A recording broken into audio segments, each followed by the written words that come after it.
Hello students, आज हमारा chapter है डिफरेंशियल इक्वेशन यानी कि अवकलनीय समीकरण। अवकलनीय समीकरण से पहले आप लोग अवकलन और समाकलन करके आ चुके हो, तो उन दोनों ही चीज़ों की बहुत ज़्यादा ज़रूरत पड़ने वाली है इस चैप्टर में। डिफरेंशिएशन भी इस्तेमाल होगा, इंटीग्रेशन भी इस्तेमाल होगा, ठीक है। अवकलनीय समीकरण जो है, इसकी डेफिनेशन क्या है वो मैंने सामने लिखी हुई है। देखिए, एक ऐसी समीकरण जिसमें एक स्वतंत्र चर हो, एक आश्रित चर हो तथा आश्रित चर जो है उसका अवकलज भी हो, तो उस तरह की समीकरण को हम लोग क्या कहते हैं? अवकलनीय समीकरण कहते हैं। इसका एग्जाम्पल अगर मैं आपके सामने लिखना चाहूं तो एग्जाम्पल हो जाएगा, जैसे कि मान लीजिए ये हो गया d2y/dx2 plus x dy/dx is equal to y square. ये एक अवकलनीय समीकरण हुई। क्यों? क्योंकि इसमें एक तो स्वतंत्र चर है, एक आश्रित चर है और dy/dx है, यानी कि आश्रित चर का अवकलज भी है, ठीक है। ये ज़रूरी नहीं है कि सिर्फ प्रथम कोटि का ही अवकलज हो, कितनी भी कोटि का अवकलज मौजूद हो सकता है, ठीक है। अब यहाँ पर हम बात करते हैं कि डिफरेंशियल इक्वेशन जो है वो कितने प्रकार में होती हैं। डिफरेंशियल इक्वेशन जो है बच्चों, वो एक तो ऑर्डिनरी डिफरेंशियल इक्वेशन होती है जिसको हम साधारण अवकलनीय समीकरण कहते हैं, और एक होती है आंशिक अवकलनीय समीकरण जिसका मतलब है partial differential equation. Partial differential equation आपके कोर्स में बिल्कुल भी नहीं है, वो इंजीनियरिंग में पढ़ते हैं अपन लोग। अपन को जो चीज़ डील करनी है वो है ऑर्डिनरी यानी कि साधारण डिफरेंशियल इक्वेशन। तो अपन आगे लिखेंगे यहाँ पर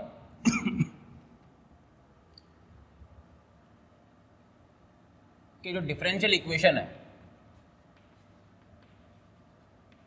यानी कि अवकलनीय समीकरण, इसको दो भागों में बांटा जाता है। एक तो होता है ऑर्डिनरी डिफरेंशियल इक्वेशन, जिसको हम लोग हिंदी में कहते हैं सामान्य। मैं जानबूझ के इंग्लिश की टर्म्स भी लिख रहा हूं क्योंकि हो सकता है मैं आगे जाके कभी इस्तेमाल कर दूं इंग्लिश की टर्म, तो आपको झिझक नहीं होनी चाहिए उसमें। तो ऑर्डिनरी डिफरेंशियल इक्वेशन है कि सामान्य अवकलनीय समीकरण, ठीक है। और एक होती है पार्शियल डिफरेंशियल इक्वेशन, इसको सामान्य भी बोल सकते हैं और साधारण भी बोल सकते हैं, एक ही बात है।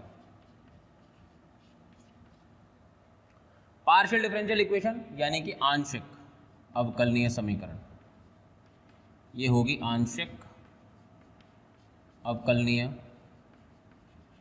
समीकरण, ठीक है। इसमें जो आंशिक अवकलनीय समीकरण है ये तो आपके जेईई के सिलेबस में है ही नहीं, not in JEE syllabus, okay. ये जेईई के सिलेबस में बिल्कुल भी नहीं है। हमें सिर्फ ये पढ़नी है ऑर्डिनरी डिफरेंशियल इक्वेशन, ठीक है। इस पर ही हमारा फोकस रहेगा और इसी के तरीकों को हम लोगों को सीखना है, ठीक है। इसके बाद नेक्स्ट टॉपिक है order and degree of differential equation. Order and degree of differential equation. Order and degree of differential equation यानी कि अवकलनीय समीकरण की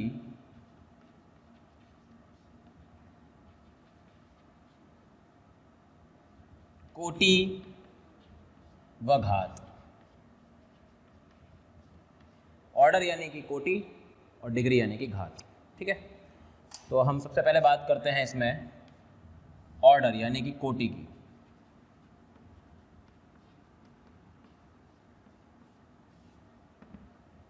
ऑर्डर यानी कि कोटि। देखिए, तो अब बात करते हैं अपन ऑर्डर की, यानी कि डिफरेंशियल इक्वेशन की कोटि की बात करेंगे, ठीक है। उच्चतम अवकलज गुणांक की कोटि ही अवकलनीय समीकरण, जिसको अपन शॉर्ट में डिफरेंशियल इक्वेशन कहेंगे। जहां भी मैं डीई लिखूं आप समझ जाओ कि वो अवकलनीय समीकरण लिखी हुई है। उच्चतम अवकलज गुणांक की कोटि ही डिफरेंशियल इक्वेशन की कोटि होती है। ये बात ध्यान रखना, डिफरेंशियल इक्वेशन की कोटि होती है,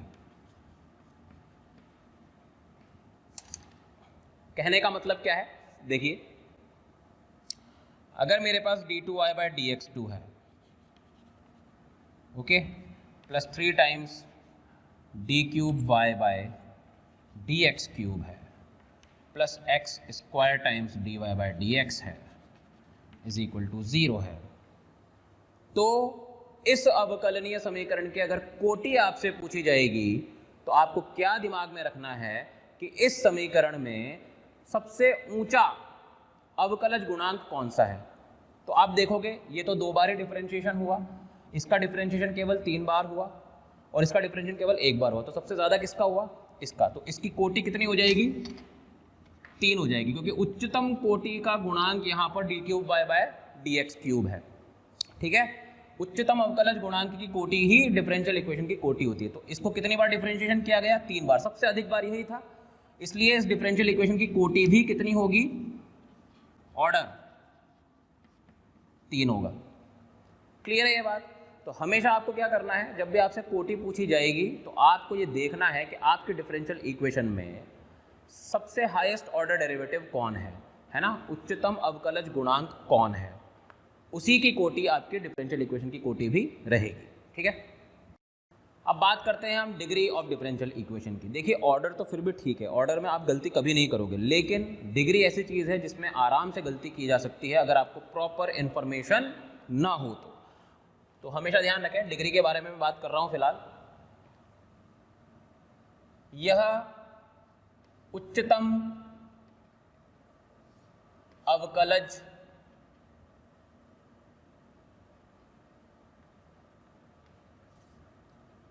उच्चतम कोटीय, ऐसे लिखना, उच्चतम कोटीय अवकलज की घात होती है। मतलब जो सबसे बड़ा डेरिवेटिव है, हाईएस्ट ऑर्डर डेरिवेटिव, मतलब जिसको सबसे ज्यादा बार डिफरेंशिएट करके लाया गया है, उसकी जो घात होगी वो डिफरेंशियल इक्वेशन की घात कहलाती है। ठीक है, यह उच्चतम कोटीय अवकलज की घात होती है। कहने का मतलब यह है, मान लो मैं यही वाला एग्जांपल लेता हूं, तो इसमें सबसे उच्चतम कोटि का अवकलज ये था, इसकी घात कितनी है 1, इसकी घात कितनी है 1, तो इस डिफरेंशियल इक्वेशन की घात कितनी हो जाएगी 1। एग्जांपल देखो, मैं एक और एग्जांपल लेता हूं, d2y/dx2 है हमारे पास,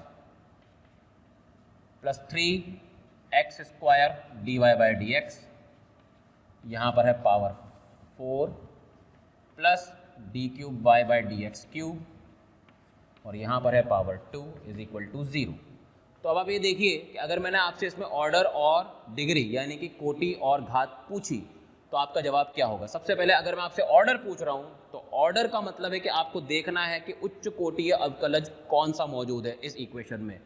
तो उच्च कोटीय अवकलज है d3y/dx3, तो इसका ऑर्डर तो हो जाएगा 3, क्योंकि जितनी बार इसको डिफरेंशिएट करके लाया गया होगा वही आपका ऑर्डर होता है, ये मैं बार बार बोल रहा हूँ।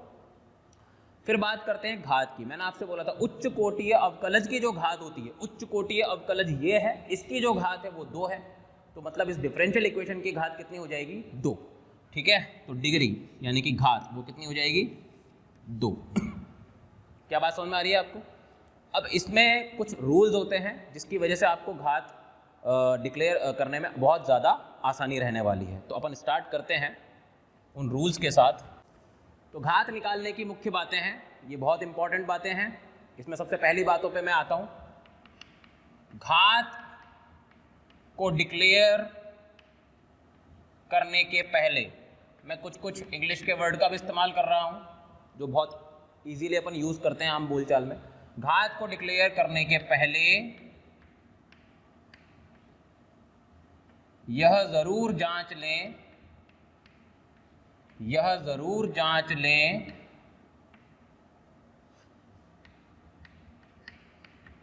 कि सभी अवकल गुणांक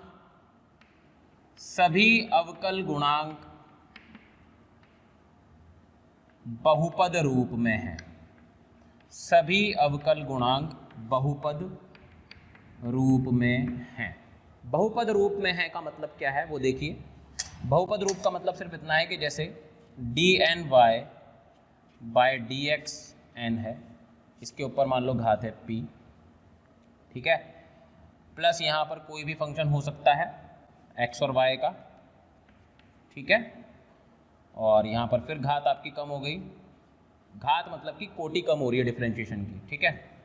मतलब यहाँ पर n-1 का मतलब ये, और इसकी ऊपर घात है p-1, और इस तरीके से चलता जा रहा है। तो ये होता है बहुपद रूप। तो बहुपद रूप में अगर आपकी समीकरण है तो तब आप उसकी कोटि और उसकी घात आप डिक्लेयर कर सकते हो, ठीक है। कोटि तो आप वैसे भी डिक्लेयर कर ही सकते हो, लेकिन घात को डिक्लेयर करने के लिए सबसे ज़्यादा ज़रूरी बात है कि आपकी अवकल समीकरण में सभी अवकल गुणांक बहुपद रूप में हो, ठीक है। इसके बाद अपन आते हैं सेकंड बात, घात को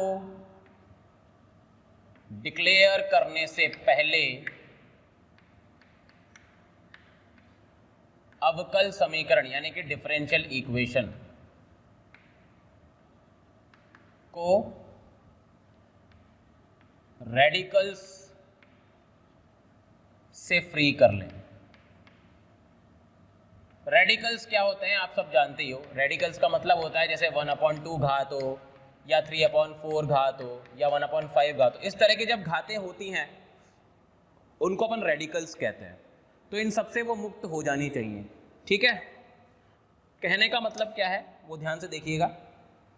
जैसे मान लीजिए अपने को कोई इक्वेशन दे रखी है,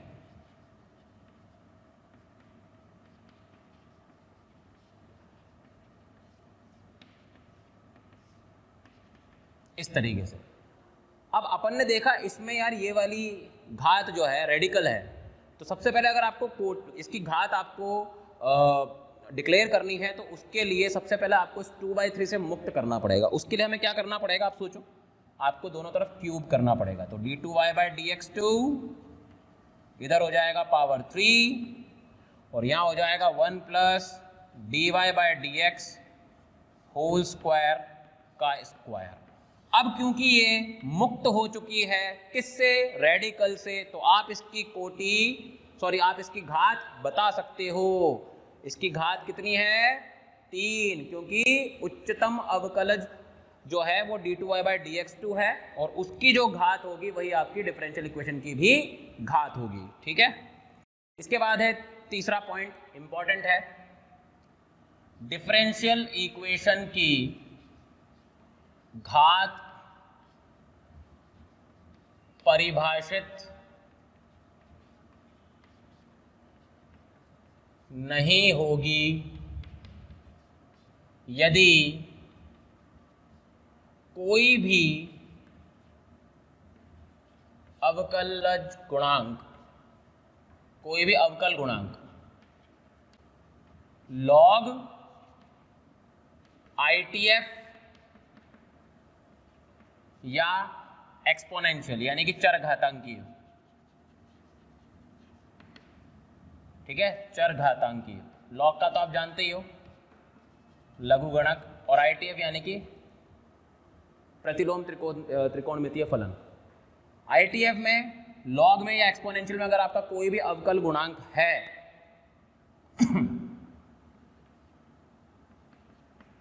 कोई भी अवकल गुणांक log ITF या एक्सपोनेंशियल में है, ठीक है, एक्सपोनेंशियल फलन में है, तो तब आपकी डिफरेंशियल इक्वेशन की घात बिल्कुल भी परिभाषित नहीं होगी, ठीक है। इसका एग्जांपल ऐसा ले सकते हैं अपन, जैसे कि d2y/dx2 is equal to ln dy/dx। अगर आपसे इसकी मान लीजिए घात पूछी जाए तो आप सिंपली कह दोगे कि भाई नहीं निकाल सकते, ठीक है। क्यों नहीं निकाल सकते, क्योंकि ये वाला हमारा जो गुणांक है अवकल गुणांक वो log के अंदर बैठा हुआ है, ठीक है। तो अगर डिफरेंशियल इक्वेशन की घात परिभाषित नहीं होगी यदि कोई भी अवकल गुणांक log में, ITF में, चरघातांकीय में होगा। अगर वहाँ से आप उसको बाहर नहीं निकाल सकते खींचकर, it is impossible to pick it out, उसको बाहर निकालना संभव नहीं हो, तो फिर आपकी डिफरेंशियल इक्वेशन की घात भी निकाली नहीं जा सकती, ठीक है। तो ये कुछ पॉइंट्स थे जो घात निकालने में बहुत ही ज़्यादा महत्वपूर्ण होंगे आपके लिए, इनका आप विशेष तौर पर ध्यान रखेंगे। अब हम लोग कुछ बेसिक प्रैक्टिस कर लेते हैं ऑर्डर और डिग्री निकालने की, ठीक है। तो क्वेश्चन है निम्न डिफरेंशियल इक्वेशन में कोटि तथा घात ज्ञात करें। ठीक है, पहला है d2y/dx2 is equal to x minus y। दूसरा e की पावर पे है d2y/dx2, okay, minus x dy/dx plus y is equal to 0।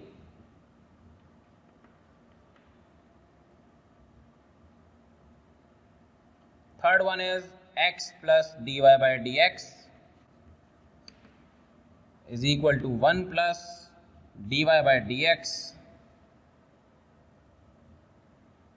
Whole square की power 1/3।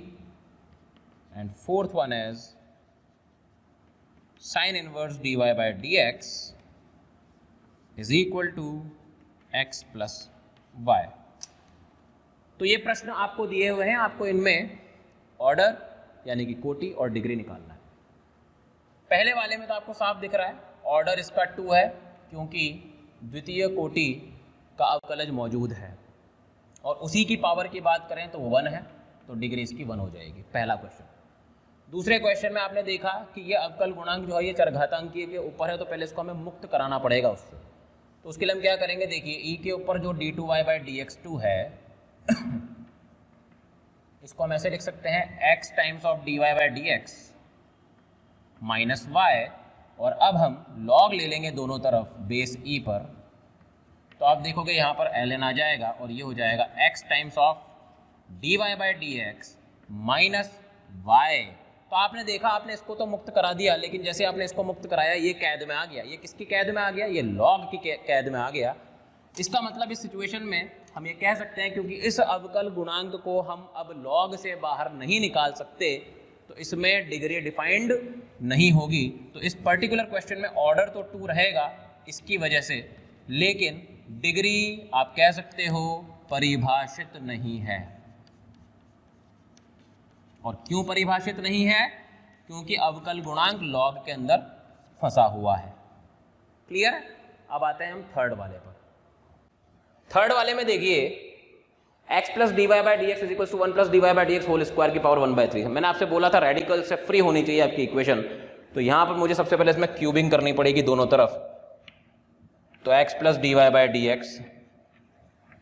Whole cube is equal to 1 plus dy/dx और स्क्वायर आ जाएगा। अब आप देखोगे जब मैं इसको खोलूंगा तो यहाँ dy/dx के ऊपर क्यूब भी आएगा, है ना। आप इसको ओपन करके देखो, x क्यूब प्लस dy/dx का whole cube plus 3x dy/dx into x plus dy/dx is equal to 1 plus dy/dx whole square. अब इसमें अगर हम डिग्री की बात, ऑर्डर की बात करें, तो वो तो आपको दिख ही रहा है साफ साफ कि इसमें सिर्फ हमने फर्स्ट ऑर्डर डेरिवेटिव ही किया है, यानी कि प्रथम कोटि अवकलज। तो ऑर्डर तो इसका 1 हो जाएगा, और डिग्री dy/dx की सबसे बड़ी पावर कौन है इसमें, 3 है, तो इसकी डिग्री हो जाएगी 3। Order 1 and degree 3। ओके, इसके बाद आते हैं लास्ट क्वेश्चन पे, फोर्थ वाले को मैं ऊपर कर देता हूं। इसमें आप देखिए कि ITF के अंदर यानी कि प्रतिलोम त्रिकोणमितीय फलन के अंदर dy/dx है, तो उसको हम पहले वहां से मुक्त करवाते हैं। तो ये हो जाएगा dy/dx बराबर sin x प्लस y। जैसे ही आपने ये स्टेप लिखी, इस स्टेप के लिखते ही जो dy/dx होगा वो फ्री हो जाएगा, और इसका मतलब इसकी ऑर्डर आप देख सकते हो 1 है, और डिग्री भी आप देख सकते हो 1 है। तो ये कुछ सामान्य से प्रश्न है, सामान्य से ही प्रश्न होते हैं ऑर्डर और डिग्री निकालने वाले। इसी तरह से आपको खेलना है, उन 3 बिंदुओं को आपको याद रखना है डिग्री निकालते वक्त जो मैंने आपको लिखवाया है। अब हम आगे बढ़ते हैं। इसके बाद हमारा नेक्स्ट टॉपिक है बच्चों फॉर्मेशन ऑफ डिफरेंशियल इक्वेशन, यानी कि अवकल समीकरण DE का निर्माण, formation. Thank you very much इतना प्यार देने के लिए। हज़ारों बच्चे हमारे वीडियोस देख रहे हैं और लाभान्वित हो रहे हैं। हम रिक्वेस्ट करते हैं कि डिस्क्रिप्शन में जो लिंक दिए गए हैं आप उन पर क्लिक करें और अपना एनरोलमेंट सुनिश्चित करें। जिन बच्चों को डाउट सॉल्विंग और स्टडी मटेरियल चाहिए वो भी उस लिंक पर क्लिक करके प्रीमियम कोर्स के लिए रजिस्टर कर सकते हैं। ठीक है, अच्छा टॉपिक है डिफरेंशियल इक्वेशन का निर्माण। देखिए इस टॉपिक में हमें क्या होगा कि हमें एक इक्वेशन दे रखी होगी जिसमें स्वतंत्र चर होगा, आश्रित चर होगा और कुछ स्वेच्छ चर होंगे यानी कि आर्बिट्ररी कांस्टेंट्स। फॉर एग्जांपल कुछ इस तरह की बात, जैसे कि मेरे को कोई इक्वेशन दे दी f(x,y) और c1 c2 c3, यह है कुछ स्वेच्छ चर और यह है आपका स्वतंत्र चर, यह है आपका आश्रित चर। इस तरह की अगर कोई इक्वेशन मुझे दी जाएगी तो उसकी मदद से मैं डिफरेंशियल इक्वेशन तक कैसे पहुंचूंगा, तो उस जर्नी को मैंने कुछ स्टेप्स में यहाँ पर लिखा है। सबसे पहले आपको क्या करना है, जो भी समीकरण आपको दी जाएगी इस तरीके से, उसमें आपको सबसे पहला काम है कि आप उन स्वेच्छ चरों की गणना करोगे। जितने स्वेच्छ चर निकलेंगे उतनी ही दफ़ा आपको उसको डिफरेंशिएशन करना है, अवकलन करना है, और उसके बाद आप किसी तरीके से उन स्वेच्छ चरों को नष्ट करोगे, विलुप्त करोगे। विलुप्त करने के बाद जो अभीष्ट समीकरण आएगी, जो एलिमिनेंट आएगा, वही आपका आंसर होगा। तो अब हम इसकी प्रैक्टिस करते हैं कुछ क्वेश्चंस के साथ। डिफरेंशियल इक्वेशन का आपको निर्माण करना है। यदि पहला क्वेश्चन आपको दे रखा है y बराबर ae2x plus be minus 2x, बहुत ही आसान सा प्रश्न मैंने आपको दिया है। सबसे पहले जैसा कि मैंने आपको कहा, आपको देखना है कि स्वेच्छ चर कितने हैं। तो यहां पर मुझे a और b स्वेच्छ चर नजर आ रहे हैं। इसका मतलब अगर मुझे डिफरेंशियल इक्वेशन तक पहुंचना है तो मुझे इस समीकरण को 2 बार अवकलन करना पड़ेगा। तो चलिए पहली बार अवकलन करते हैं। तो dy/dx जो है वो आएगा 2ae2x minus be minus 2x। ये तो एक बार हुआ, अभी एक बार और करना है, तो ये हो जाएगा d2y/dx2। ओके, ये हो जाएगा 2 times of twice ae2x plus be minus 2x। Differentiation करना मेरे ख्याल से आपको आता है। अब आप देखेंगे कि ये जो चीज़ है ये फिर से क्या बन गई, ये y बन गई। तो हमारे जो चर थे वो नष्ट हो गए अपने आप। तो आपने देखा कि d2y/dx2 दरअसल किसके बराबर आया, ये आया है 4y के बराबर। और यही आपकी अवकलनीय समीकरण है, डिफरेंशियल इक्वेशन है, DE है। अगर हम बात करें इसके ऑर्डर की तो आपको दिख रहा है 2 बार डिफरेंशिएशन किया गया है तो 2 ऑर्डर होगा। और अगर इसके डिग्री की बात करें तो इसकी पावर 1 है तो इसकी डिग्री भी 1 होगी। तो हम यहां पर शायद ये निष्कर्ष निकाल सकते हैं कि जितने स्वेच्छ चर होंगे उतनी ही समीकरण की कोटि भी होगी। ठीक है, मतलब डिफरेंशिएशन करने से पहले ही आपको पता पड़ जाएगा कि जिस समीकरण तक पहुंचने की मैं कोशिश कर रहा हूं वो किस कोटि की आने वाली है। Second part, y is equal to दे रखा है आपको a sin x plus b cos x plus c। ठीक है, c छोटा वाला c है, बड़ा वाला c नहीं है। तो अब कुछ बच्चे भावनाओं में बहने वाले देखेंगे कि यहां पर हमारे पास पहला, दूसरा और तीसरा 3 हमारे पास चर हैं, स्वेच्छ चर, तो इसकी कोटि 3 होनी चाहिए। लेकिन ये प्रश्न करवाने के पीछे लालच सिर्फ इतना सा है कि मैं आपको ये बता सकूं कि जो दिखता है वो अक्सर होता नहीं है। आपको पूरी जांच पड़ताल करनी पड़ेगी कि इस दी हुई समीकरण में वाकई में कितने स्वेच्छ चर हैं। ठीक है, तो देखिए उसकी तलाश हम शुरू करते हैं। y बराबर a sin x plus b, इसको आप ओपन कर दें तो ये हो जाएगा cos x cos c minus sin x sin c। Correct. अब साइन वाली टर्म को मैं एक साथ लिखता हूं, तो उसमें से साइन कॉमन आने के बाद बचेगा a माइनस साइन c और बगल में आ जाएगा sine x, correct, plus b cos c और बगल में आ जाएगा cos x।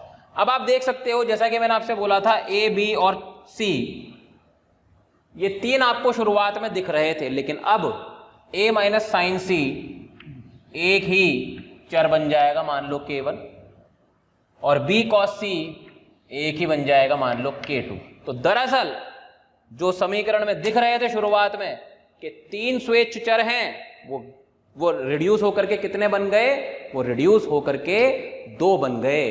तो अब हमारे पास जो इक्वेशन है वो है y बराबर k1 sine x plus k2 cos x। और अब हम इसको डिफरेंशिएट करेंगे कितनी बार, 2 बार। पहली बार किया तो dy बाई dx आया कितना, k1 cos x minus k2 sine x। ये तो पहली बार हुआ, क्योंकि हमें पता है स्वेच्छ चरों की संख्या 2 है तो हमें 2 बार करना पड़ेगा। तो d2y बाय dx2 हो जाएगा minus k1 sine x plus k2 cos x। Minus common निकाल लिया मैंने, और ये दोस्तों ये देखिए ये तो y बन गया, तो इसको y बनाया तो हमारे पास फाइनल इक्वेशन आ जाएगी d2y by dx2 plus y is equal to 0। Order की बात करें तो वो तो आपको पहले ही पता था कि इसकी कोटि यानी कि ऑर्डर 1 है, सॉरी 2 है, और अगर इसकी घात की बात करें तो वो है 1। ओके तो हम यहां पर लिख देते हैं ऑर्डर है 2 क्योंकि d2y बाई dx2 है और डिग्री है 1। ठीक, इसी कड़ी में तीसरा प्रश्न है, खूब सारे प्रश्न करने वाले हैं हम। y square is equal to a b minus x square. जैसा कि आपको पता है हमें तो डिफरेंशियल इक्वेशन बनानी है, तो हम स्टार्ट करते हैं इसको भी। क्योंकि हमें दिख रहा है a और b 2 चर हैं तो हम 2 बार डिफरेंशिएशन करने वाले हैं।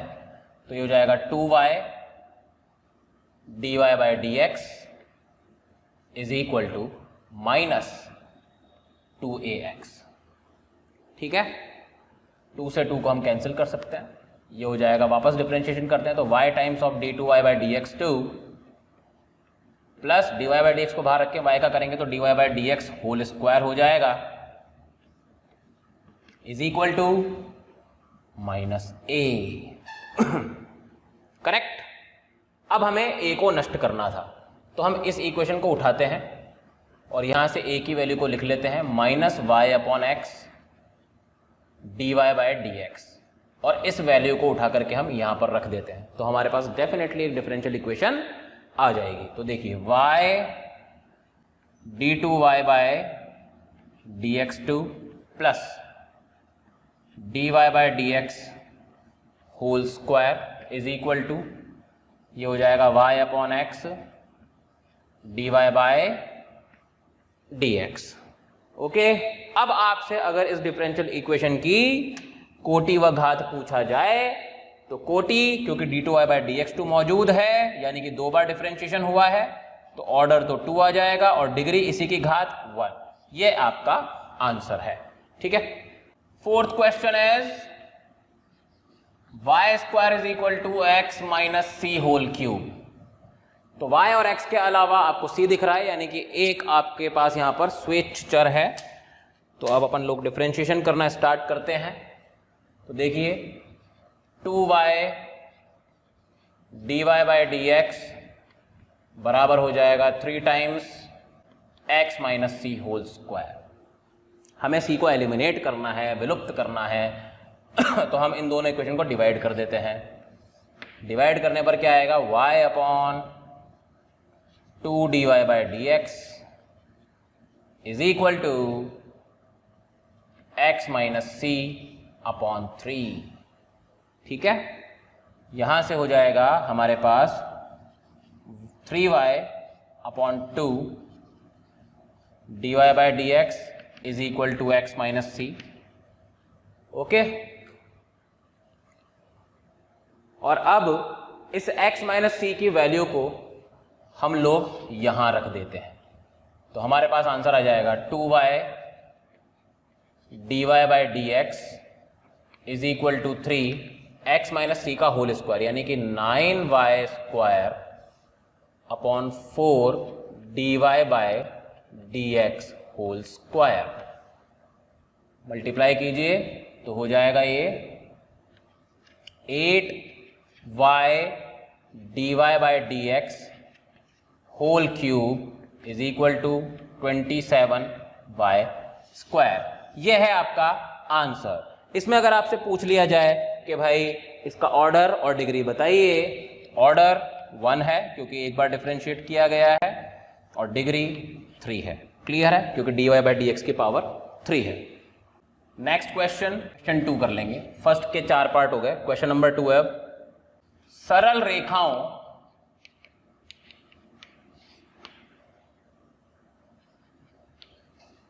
के समूह की डिफरेंशियल इक्वेशन बनाएं जो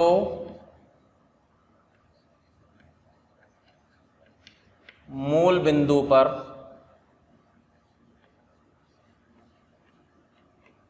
संगामी है। संगामी है यानी कि कॉन्करेंट है, यानी कि एक ही बिंदु से गुजर रही हैं, सभी ओरिजिन से गुजर रही हैं।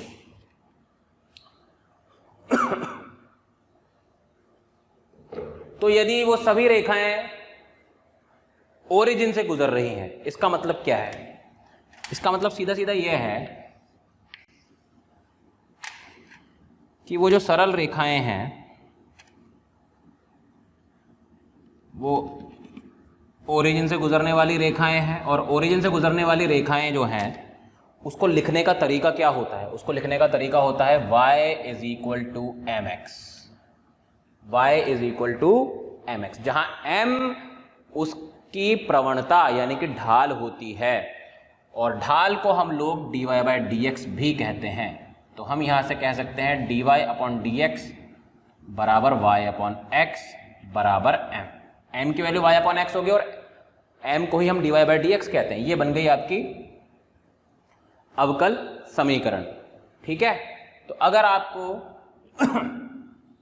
इसकी ऑर्डर और डिग्री पूछ ली जाए तो ऑर्डर है 1 और डिग्री भी है 1। ये आंसर है आपका। तीसरा प्रश्न, y is equal to c1 plus c2 sine x plus c3 minus c4e x plus c5 से बनने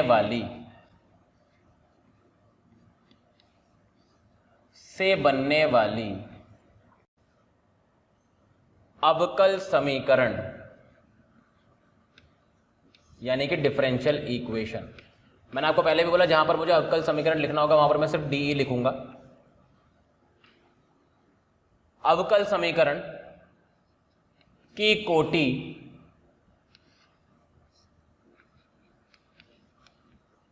आपको बतानी है। चलिए अब इस पर आते हैं।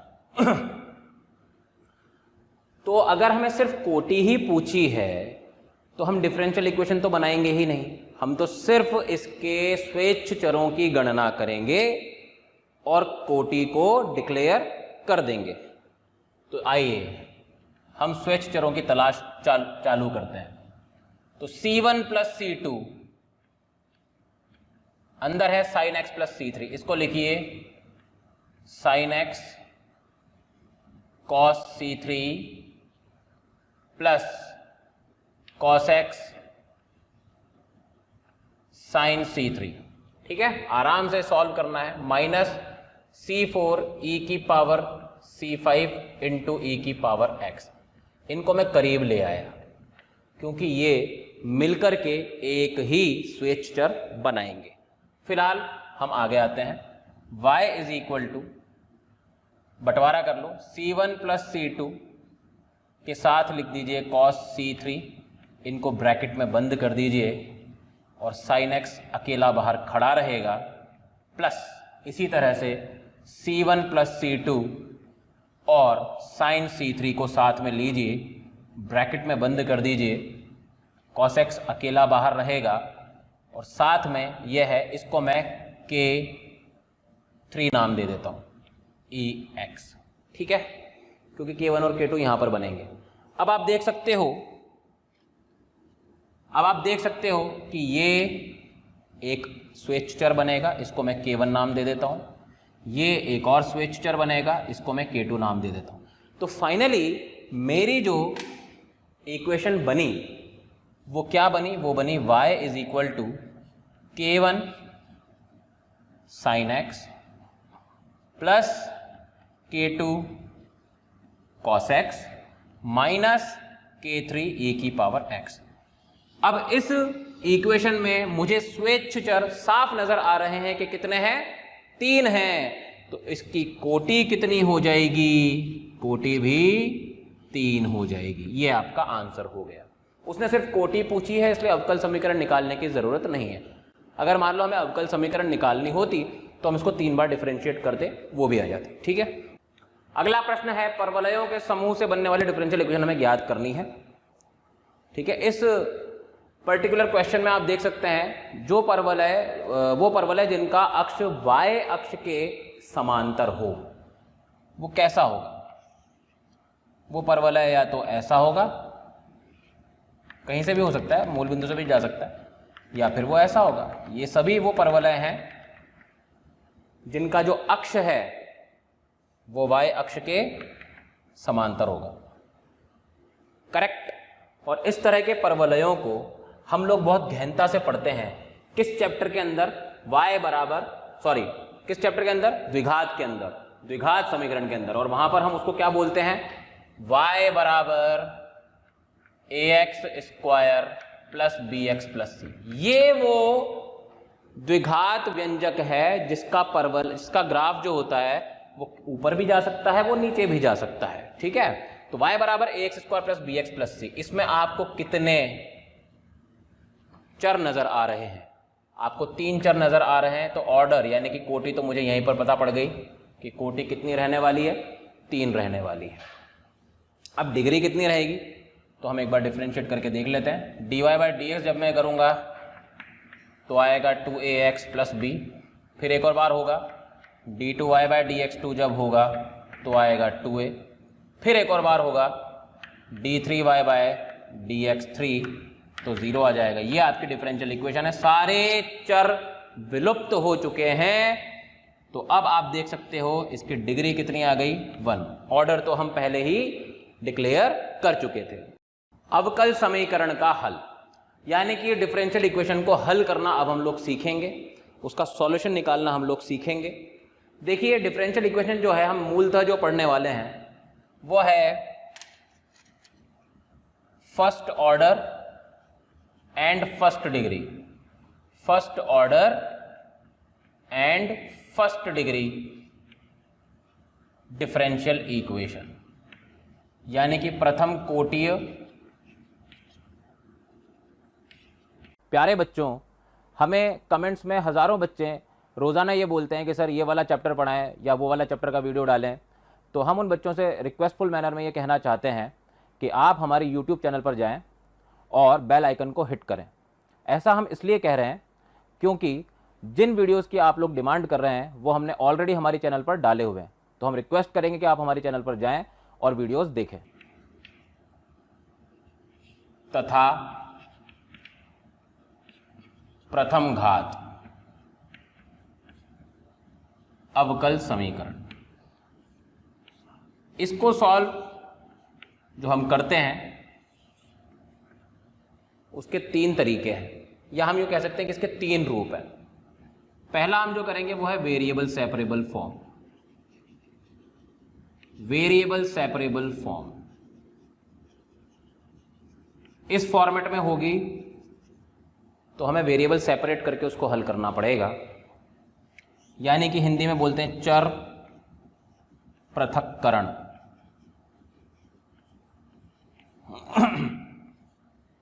चर पृथक्करण। दूसरे नंबर पर आती है होमोजीनियस। इन्हीं तीनों को हमें पूरे चैप्टर में पढ़ना है। होमोजीनियस डिफरेंशियल इक्वेशन यानी कि समघातीय। होमोजीनियस का मतलब होता है समघातीय। डिफरेंशियल इक्वेशन तो आपको पता ही है। और फिर है linear differential equation. Linear differential equation यानी कि रैखिक। ये तीन चीजें अब हम पढ़ने वाले हैं फर्स्ट ऑर्डर और फर्स्ट डिग्री में। सबसे पहले हम स्टार्ट करेंगे वेरिएबल सेपरेबल फॉर्म से यानी कि चर पृथक्करण। तो सबसे पहला है चर पृथक्करण यानी कि वेरिएबल सेपरेबल। ठीक है, इसमें क्या होगा वो ध्यान से देखिए।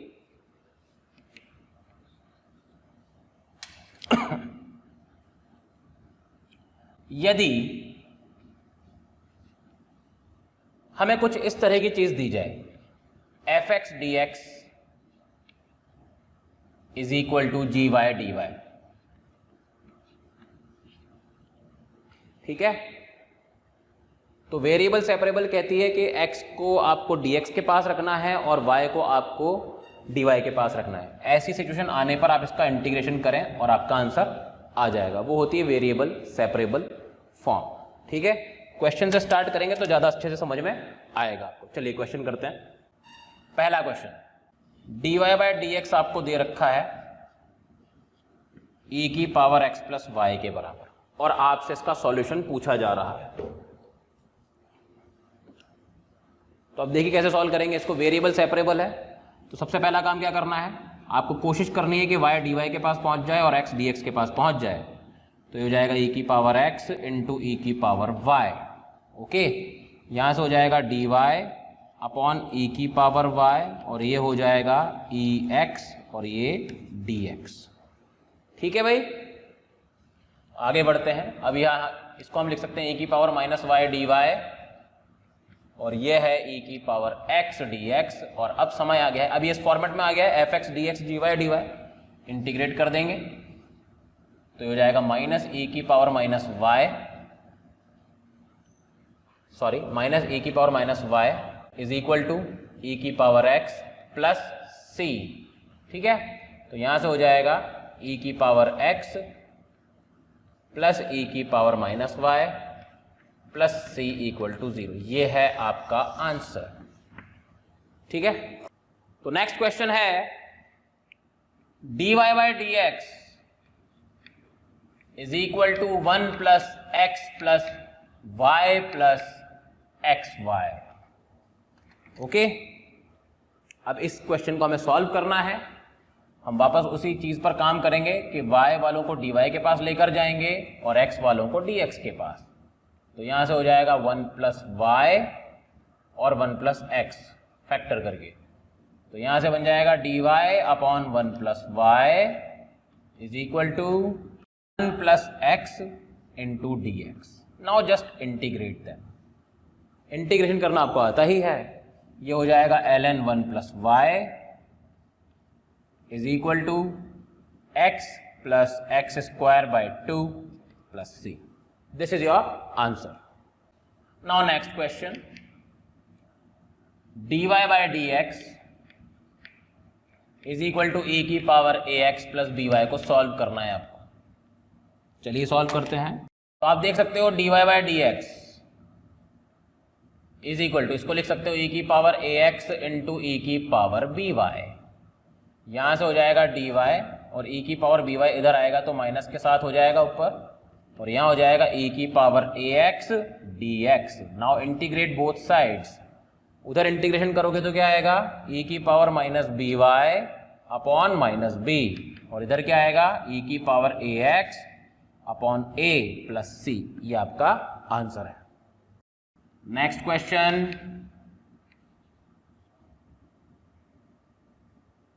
X y square plus 1 dx plus y x square plus 1 d y is equal to 0। अब ये क्वेश्चन दिया हुआ है आपको, ठीक है, बहुत ध्यान से करना। इसमें मेन चीज़ है इंटीग्रेशन, वहाँ पर गड़बड़ी बिल्कुल नहीं होनी चाहिए। तो यह देखिए x y square plus 1 into d x is equal to हो जाएगा minus times y x square plus 1 d y. Okay, अब डी एक्स के पास एक्स के फंक्शंस पहुंचा दीजिए, तो ये हो जाएगा x d x upon x square plus 1, और ये हो जाएगा minus y d y upon y square plus 1। Okay, अब आप इंटीग्रेट कर सकते हो दोनों तरफ। आप देखोगे एक्स स्क्वायर प्लस 1 का डिफरेंशिएशन ऊपर बैठा हुआ है। अगर 2 सप्लाई कर दिया जाए तो 2 इधर भी सप्लाई कर देते हैं, 2 इधर भी सप्लाई कर देते हैं, तो ये हो जाएगा ln एक्स स्क्वायर प्लस 1, ये हो जाएगा minus ln y square plus 1। जब सब तरफ लॉग की बाहर आई हुई हो तो कांस्टेंट को भी लॉग दे देना चाहिए, इससे आपको तकलीफ कम होगी। यहाँ से हो जाएगा ln times of x square plus 1 into y square plus 1 is equal to ln c।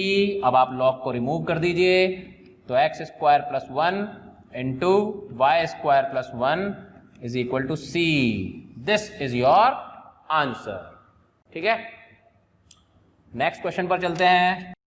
अगला क्वेश्चन थोड़ा इंपॉर्टेंट है क्योंकि इसमें बाउंड्री कंडीशन आपको दी हुई है। y dash sine x is equal to दे रखा है आपको y ln y, और कहा है कि y में जब π/2 डालोगे x की वैल्यू तो वैल्यू e आएगी। देखिए इस क्वेश्चन को कैसे सॉल्व करेंगे, ध्यान से।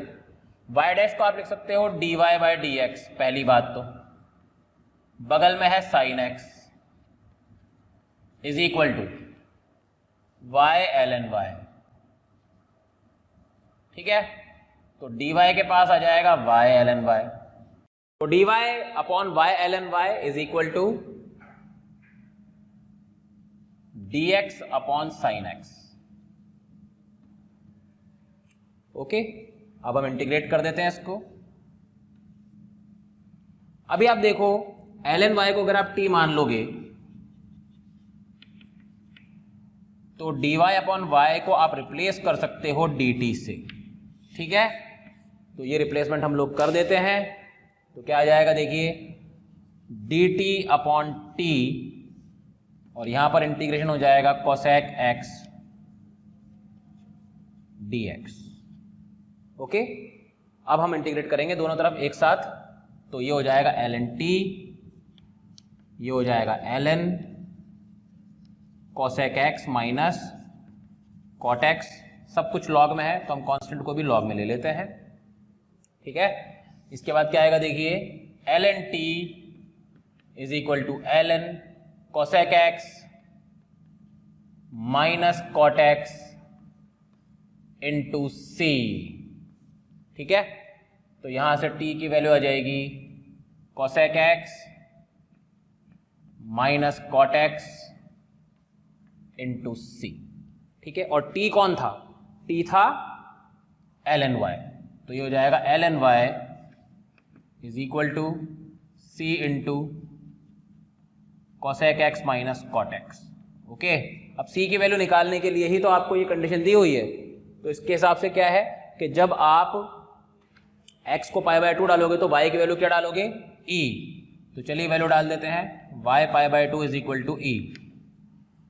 तो इसका मतलब यह है कि y को तो हमें रखना है e और x को हमें रखना है π/2। तो cosec π/2 1 हो जाएगा, cot π/2 0 हो जाएगा। तो यहाँ से c की वैल्यू मेरे पास आ गई 1।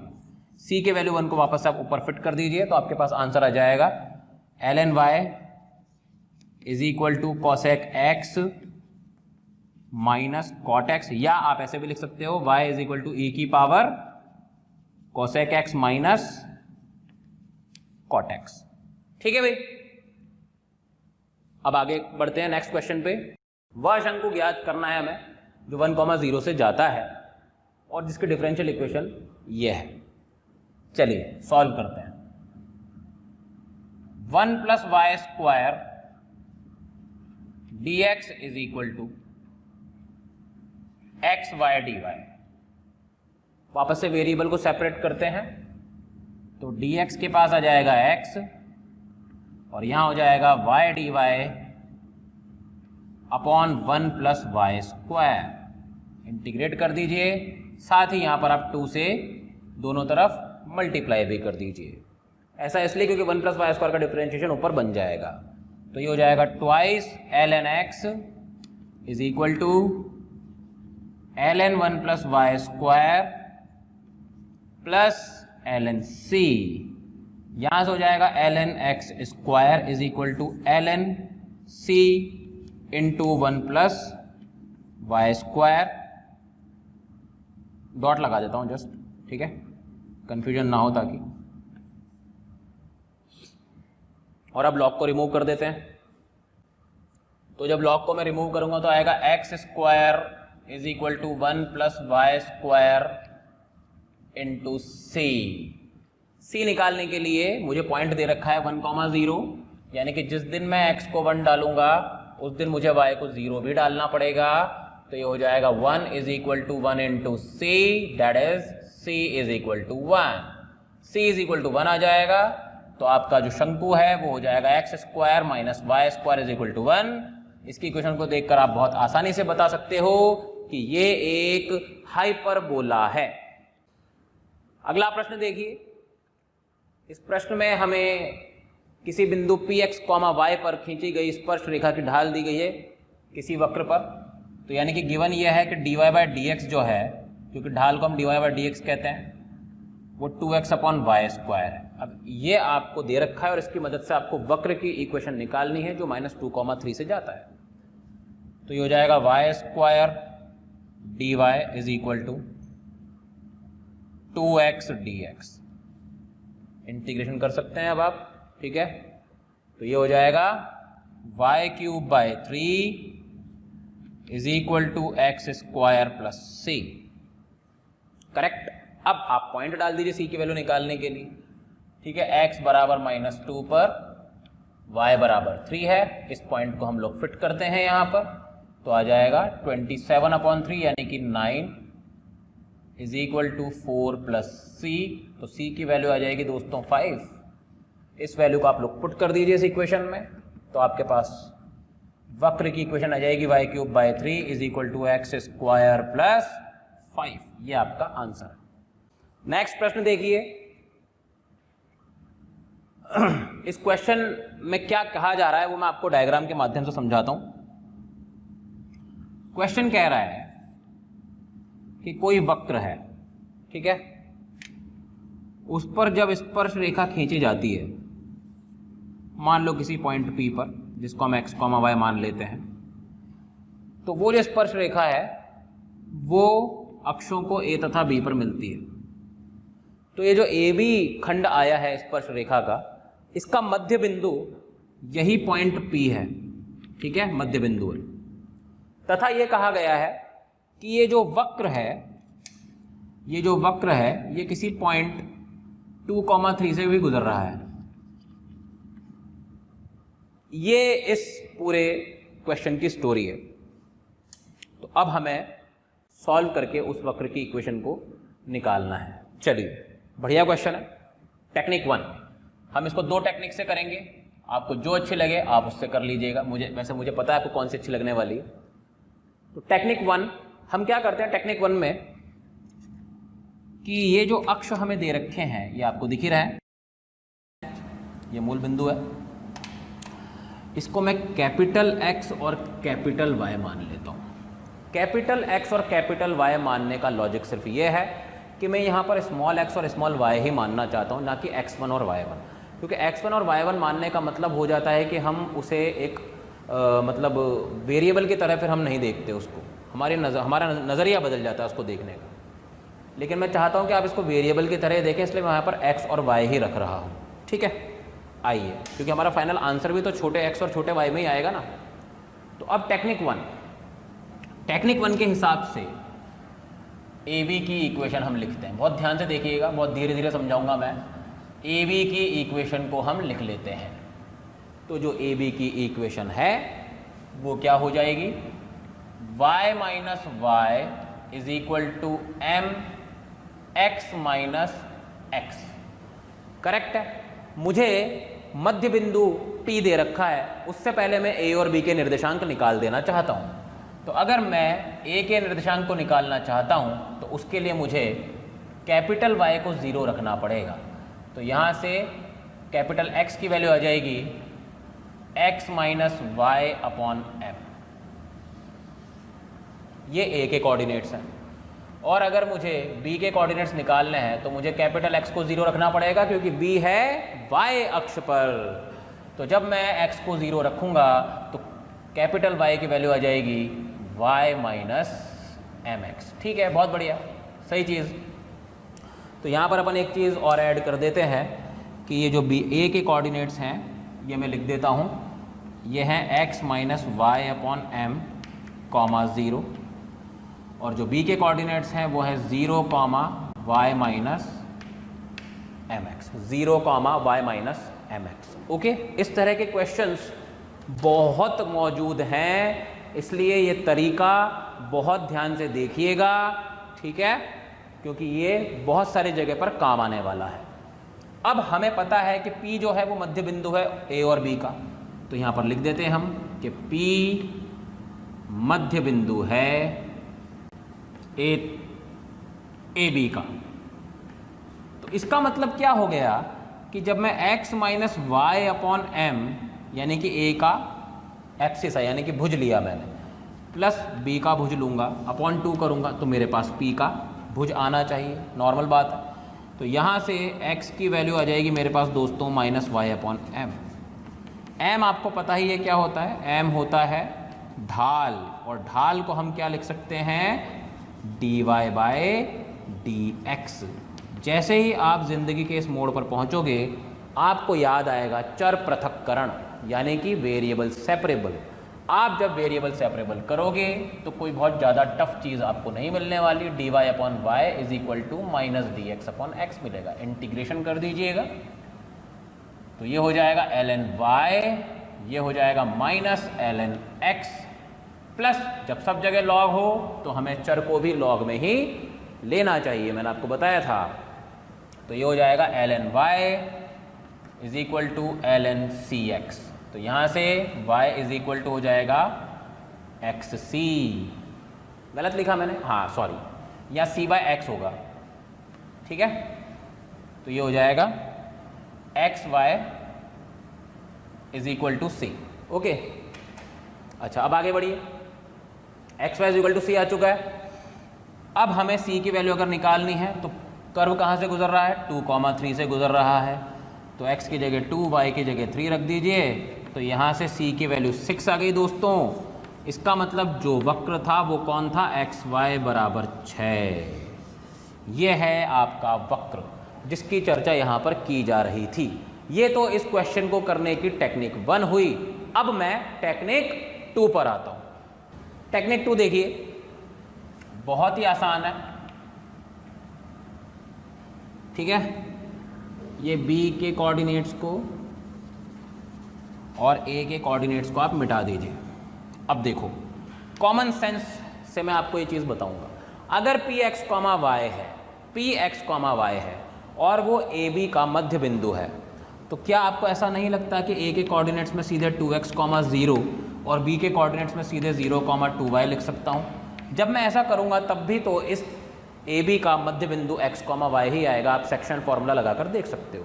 तो इसके कोऑर्डिनेट्स हमें पता पड़ गए 2x, 0 और 0, 2y। तो क्या हम AB की ढाल को सीधा नहीं लिख सकते? अगर आपको हमारे वीडियोस पसंद आएँ तो लाइक करें, शेयर करें, ताकि वो वीडियोस ज़रूरतमंद बच्चों तक पहुंच पाएँ। और आपके द्वारा दिए गए प्यार और स्नेह से मोशन की पूरी टीम बहुत मोटिवेटेड फील कर रही है और आपके लिए और अच्छे से अच्छा काम करने की कोशिश कर रही है। AB की ढाल क्या होगी, 0 minus 2y upon 2x minus 0, यानी कि m बराबर माइनस वाई अपॉन एक्स, और m कौन था, dy by d x is equal to minus y upon x. और यहाँ से हो जाएगा dy upon y is equal to minus d x upon x integration. अब आप फिर से इस स्टेप पर हैं, यहाँ से आप फिर से इसको सॉल्व कर सकते हो। कहने का मतलब ये है कि ऐसा करने से डेफिनेटली पहले वाली टेक्निक से तो आप फास्ट ही कर पाओगे, ठीक है, तो ध्यान में रखिएगा। लेकिन इसका मतलब ये बिल्कुल भी नहीं है कि पहले वाली टेक्निक बेकार है, समझ गए, क्योंकि यहाँ पर तो उसने मध्य बिंदु दिया था, ठीक है, लेकिन हमेशा ज़िंदगी आपकी इतनी आसान नहीं रहेगी, तो इसलिए वो वाली टेक्निक भी आपको दिमाग में रखनी है, कैपिटल एक्स और कैपिटल वाई वाली। इस प्रश्न में क्या दिया गया है मैं आपको डायग्राम से समझाता हूँ। इस प्रश्न ने कहा है कि कोई वक्र है, मान लीजिए ऐसा, ठीक है, इसकी जो अभिलंब है किसी पॉइंट पर यह है,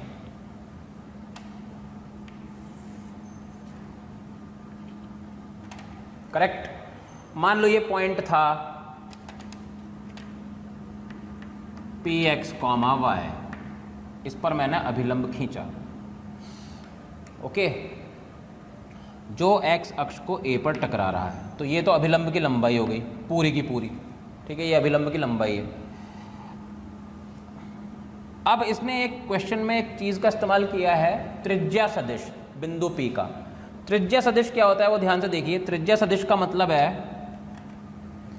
कि मैं इस पी को मूल बिंदु से जोड़ दूं, मैं इस पी को मूल बिंदु से जोड़ दूं, तो ये जो बनेगा ओपी, ये त्रिज्या सदिश कहलाता है। किसी भी पॉइंट को आपने ओरिजिन से जोड़ दिया तो उसका त्रिज्या सदिश है। तो उसने कहा है क्वेश्चन ने कि ये और ये दोनों बराबर हैं, त्रिज्या सदिश और अभिलंब की लंबाई दोनों बराबर हैं किसी बिंदु पी पर जो अभिलंब खींचा जा रहा है। तो आपको उस वक्र की प्रकृति बतानी है। चलिए ये क्वेश्चन है, क्वेश्चन समझ में आ गया हमें। ओपी बराबर एपी दे रखा है, तो अब मैं सोचूंगा कैसे इस क्वेश्चन को। पहले वो देखो, इस बिंदु पी पर मैं अभिलंब निकाल लेता हूँ, ठीक है, उस अभिलंब की इक्वेशन की मदद से मैं ए के निर्देशांक को निकालूंगा और फिर मैं दूरी सूत्र से एपी की दूरी निकालूंगा। और ओपी की दूरी तो मुझे पता ही है, ओपी की दूरी है under root x square plus y square. मैं उसको under root x square plus y square के बराबर कर दूंगा और मेरा काम हो जाएगा। चलिए अपन ने जो सोचा है अपन उसको अब इम्प्लीमेंट करते हैं। तो पी एक्स कॉमा वाई पर इक्वेशन ऑफ टेंजेंट, देखिए शॉर्ट में लिखने का तरीका है स्पर्श रेखा की समीकरण, ठीक है, यहां पर लिख भी देता हूं मैं, स्पर्श रेखा की समीकरण। क्या बोल रहा हूं मैं, इक्वेशन ऑफ टेंजेंट, कोई प्रॉब्लम नहीं होनी चाहिए। अगर मुझे ये निकालनी है तो वो क्या होगी, वो होगी, वापस से मैं इसको मान लेता हूं कैपिटल एक्स और इसको मान लेता हूं कैपिटल वाई। तो I can write the equation as y minus y is equal to m x minus x. अगर ये इक्वेशन ऑफ, तो अभिलंब की इक्वेशन लिखने के लिए मुझे m को रिप्लेस करना पड़ेगा -1 अपॉन m से, क्योंकि अभिलंब की जो ढाल होगी वो -1 अपॉन टेंजेंट की ढाल होती है। तो y minus y is equal to -1 upon m x minus x, okay. अब ये अभिलंब की इक्वेशन है, मुझे a के कोऑर्डिनेट्स चाहिए, उसके लिए मुझे क्या पुट करना चाहिए, y को 0 पुट करना चाहिए। तो यहाँ से x की वैल्यू आ जाएगी दोस्तों कितनी, x प्लस एम वाई, ये है x की वैल्यू। यानी कि मेरे पास a पॉइंट जो था उसकी भुज आ चुकी है मेरे पास, क्या है वो, x प्लस एम वाई, और क्योंकि वो x अक्ष पर है तो y तो 0 ही है। अब मैं AP डिस्टेंस निकाल सकता हूँ, ठीक है। तो अब देखिए आपको गिवन है कि AP बराबर OP है। AP क्या हो जाएगा, देखिए x plus m y minus x का whole square plus y square, और OP क्या हो जाएगा, OP हो जाएगा x square plus y square under root, correct. x से x कैंसिल हो गया, ये हो जाएगा m square y square plus y square is equal to, ये हो जाएगा x square plus y square. Okay, यहाँ से y को बाहर खींचिए तो ये हो जाएगा y अंडर रूट, या स्क्वायरिंग कर दीजिए, ज़्यादा आसान है। जब हम स्क्वायरिंग करेंगे तो क्या हो जाएगा, m square y square is equal to x square, क्योंकि वाई स्क्वायर से वाई स्क्वायर कैंसिल हो जाएगा। अब यहाँ से हमारे पास m की दो वैल्यूज संभव है, एक तो है m बराबर x अपॉन वाई और एक है m बराबर minus x upon y. Okay, m कौन था, dy अपॉन डी एक्स, तो ये हो जाएगा dy upon d x is equal to x upon y. यहाँ से हो जाएगा y d y is equal to x d x, integrate कीजिए तो हो जाएगा y square by two is equal to x square by two plus c, जिसको आप लिख सकते हो y square minus x square is equal to two c, और टू सी को आप एक और कांस्टेंट मान सकते हो सी। ठीक है, तो बेसिकली आपके पास आ गया y square minus x square is equal to c. इसके बाद इसको सॉल्व करते हैं, ये हो जाएगा d y upon d x is equal to minus x upon y, जो कि हो जाएगा y d y is equal to minus x d x, यानी कि y square by two is equal to minus x square by two plus c. इसको भी वैसे लिख सकते हैं हम y square plus x square is equal to two c, two c को हमने एक और कॉन्स्टेंट लिया सी डैश लेट से। तो आप कर्व की प्रकृति पर अगर बात करेंगे तो एक तो आ रही है आपके पास y square minus x square बराबर सी, और एक आ रहा है x square plus y square बराबर सी डैश। एक तो है आपके पास वृत्त और दूसरी है आपके पास हाइपरबोला यानी कि अतिपरवलय। ठीक है, अगला प्रश्न देखिए। इस प्रश्न में जो कहा गया है वो मैं आपको डायग्राम से समझाता हूं। इस प्रश्न में ये कहा गया है कि कोई परवलय है, मान लीजिए कुछ ऐसा है। ठीक है, इस पर मैंने एक स्पर्श रेखा खींची ऐसे किसी पॉइंट P पर, ये पॉइंट मैंने x, y मान लिया। ये अक्षों को A तथा B पर क्रमशः मिलती है। ठीक है, और ये कहा गया है कि AP का मध्य बिंदु B है। ठीक है, तो आपको ये प्रूव करना है कि वो वक्र परवलय होगा। चलिए सॉल्व करते हैं, इसको कैसे कर सकते हैं देखिए। इसको भी हम लोग दो टेक्निक से करेंगे। टेक्निक वन, मैंने point P x comma y मान रखा है, तो मैं टेंजेंट की इक्वेशन लिख देता हूं, यानी कि स्पर्श रेखा की इक्वेशन।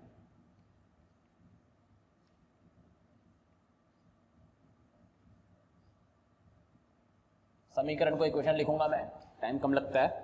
स्पर्श रेखा की इक्वेशन क्या होगी, y minus y is equal to m x minus x.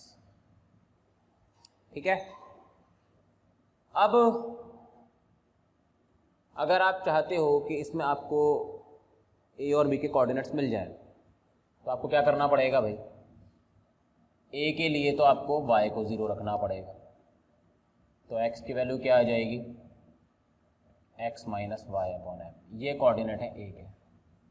और b के लिए आपको x को 0 रखना पड़ेगा क्योंकि वो y अक्ष पर है, तो y की वैल्यू क्या आ जाएगी, y माइनस एम एक्स। तो इसका मतलब मेरे पास a के कोऑर्डिनेट आ चुके हैं क्या, x minus y upon m comma 0, और मेरे पास b के कोऑर्डिनेट्स भी आ चुके हैं 0 comma y minus m x. Clear. अब हमें बोला गया है कि AP का मध्य बिंदु B ही है, तो इसका मतलब क्या हो गया, देखो AP का मध्य बिंदु B है,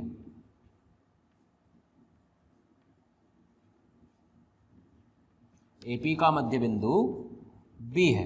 इसका मतलब क्या हुआ, इसका मतलब हुआ कि x plus x minus y upon m upon 2 करने पर मेरे पास B का x कोऑर्डिनेट यानी कि 0 आना चाहिए। ठीक है, तो यहाँ से क्या हो जाएगा, देखो साहब 2x is equal to y upon m आ जाएगा, यानी कि m की वैल्यू आ जाएगी y upon 2x। Okay, m कौन था, dy बाई डी एक्स, तो चलिए dy बाई डी एक्स रख दीजिए m की जगह पर, और ये हो जाएगा y अपॉन 2x। इसके बाद वेरिएबल सेपरेबल, तो dy के नीचे y आ जाएगा और यहाँ पर dx अपॉन 2x हो जाएगा। इंटीग्रेट कर दीजिए, इंटीग्रेट करेंगे तो क्या होगा, ln y is equal to 1/2 ln x plus ln c। तो ये हो जाएगा ln y is equal to c root x ln के अंदर लॉग हटा दीजिए, तो y is equal to c root x और स्क्वायर कर दीजिए, तो हो जाएगा y square is equal to c x, जो कि एक परवलय है ना।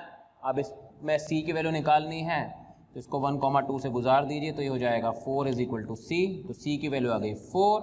इसका मतलब जो परवलय है वो हो जाएगा y स्क्वायर बराबर 4x। तो ये बात सिद्ध हो गई। बट ये थी टेक्निक 1। अब मैं आपको बताऊंगा टेक्निक 2, जो इससे थोड़ी सी छोटी है। ठीक है, again it is a case of common sense. आइए टेक्निक 2 पर आते हैं। नाउ सी टेक्निक 2 क्या है, बहुत आसान। आपको पता है कि P का मिड पॉइंट B है, ओके, और B के कोऑर्डिनेट में X का कोऑर्डिनेट 0 है, यानी कि भुज।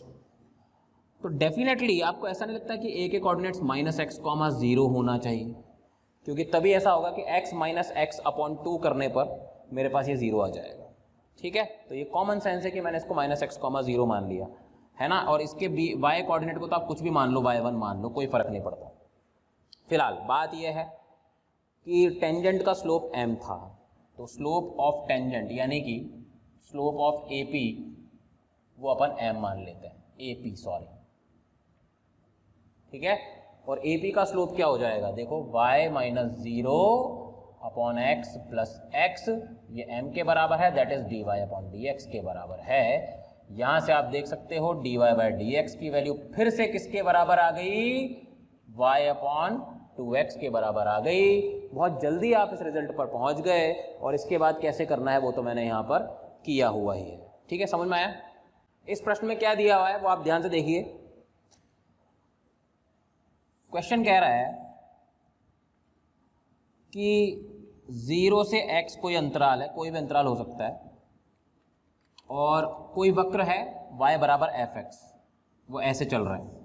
ठीक है, तो 0 से x में वो एक एरिया बनाता है, एक क्षेत्रफल बनाता है।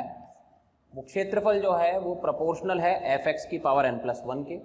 आपको दो रिश्ते दे रखे हैं, एक तो दे रखा है f(1) बराबर 1 और एक दे रखा है f(0) बराबर 0। इनकी मदद से आपको fx निकालना है।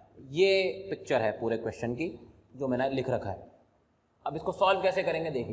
क्वेश्चन के हिसाब से जो क्षेत्रफल होगा आप जानते हो वो होगा 0 से x, इंटीग्रेट कर देते हैं अपन fx का, है ना। ये प्रोपोर्शनल है fx की पावर n+1 के, तो प्रोपोर्शनलिटी का साइन हटा देते हैं, तो आ जाएगा ऐसे k टाइम्स fx n+1। अब लेबनीज़ रूल हमें पता है, वो हम लगाते हैं जब डिफरेंशिएट करेंगे दोनों तरफ, है ना। तो आ जाएगा यहाँ पर fx, और यहाँ क्या आ जाएगा दोस्तों, k times n+1 fx whole power n, और fx का फिर से करोगे तो आ जाएगा f'(x). ओके, अब 1 अप ये इसको मैं क्या करता हूँ, fx की पावर n इंटू f'(x) के नीचे तो मैं fx को ले आता हूँ, और 1/k(n+1) को मैं अलग लिख देता हूँ। और अब अपन क्या कर सकते हैं, इंटीग्रेशन कर सकते हैं। ठीक है, उसके पहले मैं एक स्टेप और कर देता हूँ, यहाँ पर fx की पावर n-1 कर देता हूँ, और यहाँ हो जाएगा f'(x). ओके, तो अपन इंटीग्रेशन इस स्टेप पर आकर करेंगे, यहाँ से हटा देता हूँ मैं। ओके, अब अपन इंटीग्रेट कर देंगे इसको। अभी लविंग फॉर्मेट में है, तो ये हो जाएगी dx upon k times n+1। Okay, अब आप देख सकते हो fx को आप t मानोगे तो f'(x) dx dt में समा जाएगा। अब क्या होगा, आप देख सकते हो fx को जब मैंने t माना तो f'(x) dx को तो मैं dt लिख सकता हूँ, तो ये हो जाएगा t की power n-1 dt into sorry is equal to dx upon kn+1। Okay, तो अब आप इसको क्या लिख सकते हो, ये हो जाएगा t की power n/n, that is fx की पावर n/n, और ये हो जाएगा x अपॉन kn+1 प्लस सी। अब सी की वैल्यू निकालनी है हमें। सी की वैल्यू निकालने के लिए अपन क्या करेंगे, अपन को दे रखा है f(0) बराबर 0, तो जब मैं x बराबर 0 डालूंगा तो ये 0 हो जाएगा, ये 0 हो जाएगा, प्लस सी, यहाँ से मेरे को सी की वैल्यू मिल गई दोस्तों 0। ठीक है, तो अब हमारे पास आ गया finally fn(x) upon n is equal to x upon kn+1। अब मुझे फंक्शन निकालना है, तो उसके लिए मुझे एक और रिलेशन दे रखा है कि f(1) बराबर 1 था, यानी कि 1/n is equal to 1/k times of n+1। यहाँ से मेरे पास k की वैल्यू आ जाएगी n/n+1। इस k की वैल्यू को मैं फिर से यहाँ पर रख देता हूँ। ठीक है, तो आ जाएगा fn(x) is equal to nx upon k की वैल्यू n/n+1 इंटू n+1। तो आप देखेंगे n+1 से n+1 कैंसिल, n से n कैंसिल, यहाँ से fx की वैल्यू मेरे पास आ गई x की power 1/n। Correct? So this is your function. That's it for today's lecture. Thank you. बच्चों, अगर आपको इस टॉपिक का वीडियो अच्छा लगा और आप पूरा चैप्टर पढ़ना चाहते हैं तो आज ही कॉल करें 1800 2121 799।